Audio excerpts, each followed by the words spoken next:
अस्सलामुअलैकुम दोस्तों, welcome back to the course video editing in premiere pro. आज का हमारा टॉपिक है knowing your work space and optimizing your preferences. First of all मैं सिर्फ ये पॉइंट आउट कर दूं कि आप सब ने ये नोट किया होगा कि मैं जो ऑपरेटिंग सिस्टम रन कर रहा हूँ वो एक मैक ऑपरेटिंग सिस्टम है। मगर आप मैक पे हो या विंडोज़ पे हो, प्रीमियर की फंक्शनैलिटी एग्जैक्टली सेम रहती है। हम प्रीमियर को लॉन्च करते हैं। जैसे ही आप प्रीमियर को लॉन्च करेंगे तो ये एक स्प्लैश स्क्रीन ओपन होगी। ये स्प्लैश स्क्रीन वेरी करती है depending on what version of premiere that you are running. मैं जो प्रीमियर का वर्जन रन कर रहा हूँ वो है प्रीमियर प्रो 2020 14.3। अगर आप कोई पुराना वर्जन भी रन कर रहे हैं तो कोई मसला नहीं है, क्योंकि प्रीमियर की फंक्शनैलिटी अगैन एग्जैक्टली सेम रहती है। जब वो प्रीमियर को अपडेट करते हैं, जो नए वर्जन्स आते हैं उसमें से वो नए फीचर्स ऐड करते हैं या फिर प्रीमियर की परफॉर्मेंस और स्पीड को इम्प्रूव करते हैं। अच्छा, सबसे पहले ये वाला टैब ओपन होगा। इस टैब के अंदर अब मल्टीपल ऑप्शंस आपको नज़र आएगी। ये आपका होम टैब है। इसके अंदर एक टैब है लर्न का, जिसके अंदर अडोबी ने प्रीमियर के ट्यूटोरियल्स बनाए हुए हैं, वो आप देख सकते हैं। एक सिंक सेटिंग्स का ऑप्शन है। सिंक सेटिंग के अंदर अगर आपका क्रिएटिव क्लाउड का अकाउंट है तो आप यहाँ पे उस अकाउंट के साथ अपने प्रोजेक्ट्स और अपनी प्रेफरेंसेस सिंक कर सकते हैं। फिर न्यू प्रोजेक्ट का ऑप्शन है। नए प्रोजेक्ट बनाने के लिए हम इस आइकन पे क्लिक करेंगे। ओपन प्रोजेक्ट, अगर आपके पास एक एग्जिस्टिंग प्रोजेक्ट है तो आप ओपन प्रोजेक्ट पे क्लिक करेंगे। Premiere rush project, basically premiere rush जो है ना वो अडोबी का मोबाइल ऐप है जो एंड्रॉयड और iOS पे अवेलेबल है। तो अगर आप फ़ोन पे कुछ चीज़ एडिट करते हैं तो आप वो प्रोजेक्ट को यहाँ पे फिर ट्रांसफ़र करके ओपन कर सकते हैं। तो उस सिचुएशन के अंदर आप ओपन प्रीमियर रश प्रोजेक्ट पे क्लिक करेंगे। टीम प्रोजेक्ट वो होता है कि अगर मल्टीपल एडिटर्स एक ही प्रोजेक्ट पे काम करना चाहे तो वो टीम प्रोजेक्ट पे क्लिक करेंगे। तो वो एक प्रोजेक्ट क्रिएट करेगा जो सब मल्टीपल एडिटर्स एक्सेस कर सकते हैं और उस पर एडिटिंग कर सकते हैं। फ़िलहाल हम न्यू प्रोजेक्ट से स्टार्ट करेंगे। या तो आप यहाँ पे क्लिक करें या आप यहाँ पे क्लिक करें, क्रिएट न्यू प्रोजेक्ट। जैसे ही आप क्रिएट न्यू प्रोजेक्ट पे क्लिक करेंगे तो ये वाली विंडो ओपन होगी। इसके अंदर सबसे पहली फील्ड होगी नेम। नेम के अंदर हम प्रोजेक्ट का नाम आप दे सकते हैं। मैं फ़िलहाल दे देता हूँ प्रैक्टिस प्रोजेक्ट। सेकंड जो फील्ड है उसके अंदर वो आपको पूछे कि प्रोजेक्ट को सेव कहाँ किया जाए। बाय डिफ़ॉल्ट ये डॉक्यूमेंट्स के फोल्डर में सेव करता है, मगर हम इसको चेंज कर देते हैं। जैसे कि आप देख सकते हैं कि मैंने ऑलरेडी एक प्रोजेक्ट बनाया हुआ है, एक फ़ोल्डर स्ट्रक्चर बना हुआ है प्रैक्टिस प्रोजेक्ट के नाम से। इसके अंदर एक फ़ोल्डर है प्रोजेक्ट, मैं इसको इसके अंदर सेव कर देता हूँ। बाकी जो फोल्डर्स है इस पर हम बाद में आके बात करेंगे। फिर जनरल का टैब है जिसके अंदर एक ऑप्शन है वीडियो रेंडरिंग एंड प्लेबैक और रेंडरर। इस ऑप्शन का बेसिक मकसद ये है कि जब प्रीमियर वीडियो फाइल्स प्ले करता है या इनको रेंडर करता है तो वो आपके CPU को यूज़ करे या GPU को यूज़ करे। GPU यानी ग्राफिक कार्ड। अगर आपके पास ग्राफिक कार्ड हो तो रेकमेंडेड है कि आप इसको ग्राफिक कार्ड की सेटिंग्स पे रखें। जब आप इस फील्ड को ओपन करेंगे तो 3 ऑप्शंस आएगी, mercury engine, GPU acceleration, metal. Metal जो है वो मैक का GPU सिस्टम है, तो अगर आप मैक पे होगे तो आप मेटल सेलेक्ट करेंगे। फिर ऑप्शन आता है mercury engine GPU acceleration OpenCL। OpenCL Windows का है। अगर आप विंडोज़ के सिस्टम पे है और आपके पास एक ग्राफिक कार्ड लगा हुआ है और वो प्रीमियर से कंपैटिबल है तो आप OpenCL सेलेक्ट करेंगे। और अगर आपके सिस्टम में कोई ग्राफिक कार्ड नहीं है तो आप mercury playback engine software only select करेंगे। हम इसको mercury playback engine GPU acceleration metal पे छोड़ देते हैं। उसके बाद आ जाते हैं हम स्क्रैच डिस्क पे। स्क्रैच डिस्क वो है कि जो सारी फाइल्स आपके प्रोजेक्ट से एसोसिएटेड है, जो प्रीमियर खुद क्रिएट करता है, वो आपको पूछा है कि वो चीज़ें कहाँ पे सेव्ड हो। बाय डिफ़ॉल्ट वो वहीं पे सेव करता है जहाँ पे आपका प्रोजेक्ट सेव है। सो फॉर एग्जांपल मैंने अपना प्रोजेक्ट प्रैक्टिस प्रोजेक्ट के जो फोल्डर है उसके अंदर एक प्रोजेक्ट के फोल्डर में सेव किया था, तो ये सारी फाइल्स भी वहीं पे सेव होगी। तो ये आप बाय डिफ़ॉल्ट यही रहने दें, क्योंकि आइडियली वही जगह बेस्ट है जहाँ पे आपका प्रोजेक्ट सेव हो, क्योंकि ऐसी चीज़ें सारी ऑर्गेनाइज्ड रहती है। इंजेस्ट सेटिंग्स को हम इग्नोर करते हैं, ये हमारे काम का नहीं है। हम जनरल पे वापस आते हैं। प्रोजेक्ट का नाम हमने दे दिया है, ओके क्लिक करेंगे। जैसे ही प्रीमियर ओपन होगा तो ये आपके सामने ये वर्कस्पेस ओपन हो जाएगी। ये प्रीमियर की वर्कस्पेस है। इसके अंदर आप देख सकते हैं कि मल्टीपल पैनल्स है। आप जिस पैनल पे क्लिक करेंगे वो पैनल सेलेक्ट हो जाता है। हर पैनल की एक डिफरेंट फंक्शनैलिटी है। ये फंक्शनैलिटी हम आगे के लेसन्स में एक्सप्लोर करेंगे और आपको समझ आ जाएगा कि हर पैनल का मकसद क्या है और वो क्या पर्पस सर्व करता है। फ़िलहाल मैं आपको सिर्फ ये दिखाना चाहता हूँ कि जैसे कि आपने देखा कि ये पैनल्स है और इस पैनल्स के अंदर फिर मल्टीपल टैब्स है जो और मल्टीपल पैनल्स ओपन करता है।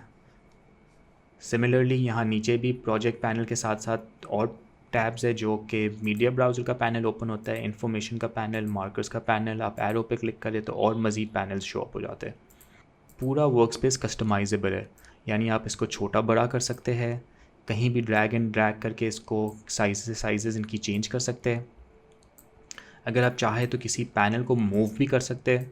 फॉर एग्ज़ाम्पल अगर मैं ये मीडिया ब्राउज़र को पैनल को यहाँ से ड्रैग करके मैं यहाँ ले जा सकता हूँ, हिस्ट्री के पैनल को यहाँ मैं नीचे ले जा सकता हूँ, इफ़ेक्ट्स के पैनल को मैं यहाँ ले जा सकता हूँ, ऑडियो क्लिप को मैं यहाँ डाल देता हूँ। तो आप कम्प्लीटली आपकी रिक्वायरमेंट के हिसाब से या आपको जो चीज़ कंफर्टेबल लगे उस हिसाब से आप इसको अरेंज कर सकते हैं। अगर आप किसी पैनल को रिमूव करना चाहें जो आपको लगे कि आपके काम का ना हो, तो आप उस पर राइट क्लिक करें और क्लोज़ पैनल कर दीजिए। और से फॉर एग्ज़ाम्पल आपने किसी पैनल को क्लोज़ कर दिया जो आपको अब वापस चाहिए या आपने गलती से कर दिया, तो आप विंडो में जाए, यहाँ पे सारे अवेलेबल पैनल्स की लिस्ट आ जाती है। अब जो पैनल आपने डिलीट किया था, फॉर एग्ज़ाम्पल हमने अभी प्रोजेक्ट्स का पैनल डिलीट किया था, उस पर आप जाए और क्लिक करेंगे तो वो पैनल वापस ओपन हो जाएगा। उसके अलावा से फॉर एग्ज़ाम्पल आपने ये सारी चेंजेस की या आपने एक कस्टम वर्क स्पेस बनाया और आपने डिसाइड किया कि नहीं, ये वर्क स्पेस मुझे अच्छा नहीं लग रहा है, मैं चाहता हूँ कि मुझे जो ओरिजिनल वर्क स्पेस जो मुझे प्रीमियर ने बना के दिया था वो मुझे वापस मिल जाए, तो आप विंडो पे जाए, वर्क स्पेस पे जाए और रीसेट टू सेव लेआउट कर दे। जैसे ही रीसेट टू सेव लेआउट करेंगे तो आपका जो ओरिजिनल वर्क स्पेस था वो वापस ओपन हो जाएगा। उसके अलावा आप अपना एक कस्टम वर्क स्पेस बना के सेव भी कर सकते हैं। से फॉर एग्ज़ाम्पल मैंने ये सारी वापस चेंजेस की, मैंने हर वर्क स्पेस को, सारे टैब्स को अपने हिसाब से चेंज कर दिया। फिर मैं विंडो में जाऊँगा, work space, save as new work space, और ये मैंने अपने कोई भी नाम दे के, फॉर एग्ज़ाम्पल मैंने यहाँ नाम दे दिया हुसैन्स एडिट वर्क स्पेस।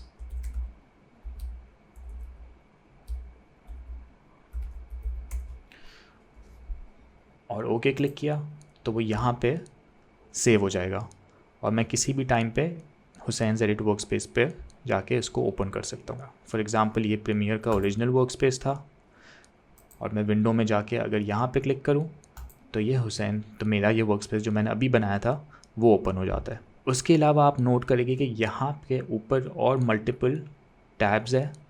ये है प्रीमियर के already custom design work spaces. तो फॉर एग्ज़ाम्पल अगर आप एडिटिंग कर रहे हैं तो आप एडिटिंग वर्क स्पेस में आएँ। अगर आप कलर कलेक्शन या कलर ग्रेडिंग कर रहे हैं तो आप इस वाली वर्क स्पेस पे आ सकते हैं। अगर आप किसी किस्म के भी इफ़ेक्ट्स डाल रहे हैं तो आप इफ़ेक्ट्स की वर्क स्पेस पे आ सकते हैं। अगर आप ऑडियो मिक्सिंग पे काम कर रहे हैं तो आप ऑडियो के वर्क स्पेस पे आ जाएंगे। अगर आप टेक्स्ट और ग्राफिक्स पे काम कर रहे हैं तो आप टेक्स्ट और ग्राफिक्स की वर्क स्पेस पे आ जाएंगे। अगर आपको प्रीमियर की जो अपनी लाइब्रेरीज़ है वहाँ से आपको कोई मीडिया चाहिए तो आप वो यहाँ पे आके ब्राउज़ कर सकते हैं। और ये सारी वर्क स्पेस भी अपने आप में कस्टमाइजेबल है, तो आप किसी भी चीज़ को मूव कर सकते हैं। अच्छा, हम वापस एडिटिंग के वर्क स्पेस में आते हैं। यहाँ मैं आपको एक और भी चीज़ दिखा दूँ, आप किसी भी पैनल को अनडॉक भी कर सकते हैं। सो फॉर एग्ज़ाम्पल मैं चाह रहा हूँ कि ये पैनल इसके अंदर एम्बेडेड ना हो, तो मैं इस पर राइट क्लिक करूँगा और अनडॉक पैनल कर दूँ, तो ये पैनल एक अलग विंडो के फॉर्म में मेरे पास आ जाएगी और ये आप कहीं भी इसको प्लेस कर सकते हैं। और फिर अगर आप चाहें तो आप इसको वापस मूव करके अपनी जगह पे डाल दें। अच्छा, ये प्रीमियर का बेसिक वर्क स्पेस का लेआउट हो गया और आपने इसकी कस्टमाइजेशन की फंक्शनैलिटी देख ली। नेक्स्ट हम आते हैं प्रीमियर की प्रेफरेंसेस पे और इसको हम किस तरह ऑप्टिमाइज़ कर सकते हैं। प्रीमियर की प्रेफरेंसेस एक्सेस करने के लिए आप प्रीमियर प्रो पे क्लिक करें। यहाँ पे प्रेफरेंसेस का एक टैब होगा, वहाँ पे आप जनरल पे क्लिक करें। यहाँ पे मल्टीपल ऑप्शंस आपके पास आ जाते हैं, जैसे कि general, appearance, audio hardware, auto save वगैरह। फ़िलहाल हम सिर्फ उन प्रेफरेंसेस को देखेंगे जिससे हम हमारे वर्क फ्लो को ऑप्टिमाइज़ कर सकते हैं। सबसे पहले हम अपीयरेंस पे आते हैं। अपीयरेंस में अगर आपका मॉनिटर थोड़ा सा डिम है या इसकी ब्राइटनेस इतनी अच्छी नहीं है तो आप यहाँ से प्रीमियर की ब्राइटनेस को आप चेंज कर सकते हैं कि आपको वो और क्लियरली नज़र आ सके। मैं तो इसको डार्कर पे रहने देता हूँ। उसके अलावा प्रीमियर की जो आइकन्स है या हाईलाइट कलर है उसकी आप विजिबिलिटी क्या रखना चाहते हैं। इसको डार्क भी कर सकते हैं, लाइट भी कर सकते हैं। मैं प्रेफर करता हूँ कि इसको जितना लाइट हो सके लाइट कर दो ताकि वो ईज़िली विजिबल हो। ऑडियो को हम सारी चीज़ें डिफ़ॉल्ट पे रखेंगे, ऑडियो हार्डवेयर को भी हम डिफ़ॉल्ट पे रखेंगे। सबसे जो इम्पोर्टेंट प्रेफरेंस है वो है ऑटो सेव का टैब। बेसिकली ऑटो सेव का मकसद ये है कि जब प्रीमियर पे आप काम कर रहे हो तो वो ऑटोमेटिकली प्रोजेक्ट को ऑटो सेव करता रहता है बैकग्राउंड में, सो दैट जब आपकी लाइट चली जाए या किसी वजह से प्रोजेक्ट क्रैश कर जाए या कंप्यूटर ऑफ हो जाए तो आपका प्रोजेक्ट बैकग्राउंड में ऑटो सेव हो गया हो। टू इंश्योर कि ये वाली फंक्शनैलिटी वर्क करे, सबसे पहले ये नोट कीजिए कि ये ऑटोमेटिकली सेव प्रोजेक्ट्स का टिक मार्क क्लिक हुआ हुआ हो, और बाय डिफ़ॉल्ट ये कहता है कि every 15 minutes project auto save होगा। मैं इसको 5 मिनट्स कर देता हूँ ताकि एवरी 5 मिनट्स आपका प्रोजेक्ट ऑटो सेव हो जाए। मैक्सिमम प्रोजेक्ट वर्जन है वो आप 20 पे रहने दें। उसके अलावा एक ऑप्शन आता है save backup project to creative cloud. अगर आपके पास क्रिएटिव क्लाउड की सब्सक्रिप्शन है तो आप इसको भी सिलेक्ट कर दीजिए। इससे क्या होगा कि क्लाउड पे भी आपका प्रोजेक्ट ऑटोमेटिकली बैकअप होता रहेगा। यानी अगर आपकी हार्ड डिस्क फेल कर जाती है या आपका कंप्यूटर क्रैश कर जाता है या कंप्यूटर की हार्ड ड्राइव फेल कर जाती है तो आपका प्रोजेक्ट फिर भी क्लाउड के अंदर ऑटो बैकअप हुआ होगा और आपको सिर्फ वो फाइल डाउनलोड करनी होगी और आप वापस प्रोजेक्ट को रन कर सकते हैं किसी और कंप्यूटर पे। उसके अलावा बाकी जो सारे टैब्स हैं जैसे कि capture, collaboration, media, memory, playback, timeline, sync setting, इनको आप जो डिफ़ॉल्ट सेटिंग्स है उसी पे रहने दें और यहाँ पे ओके क्लिक कर दें। So this ends our first lesson. इसमें आपने देख लिया कि किस तरह हम प्रीमियर की वर्क स्पेस को कस्टमाइज़ कर सकते हैं और प्रेफरेंसेस में हमें क्या सेटिंग्स रखनी है। अब हम मिलते हैं नेक्स्ट लेसन के अंदर। Hope you enjoyed this lesson. अल्लाह हाफिज़।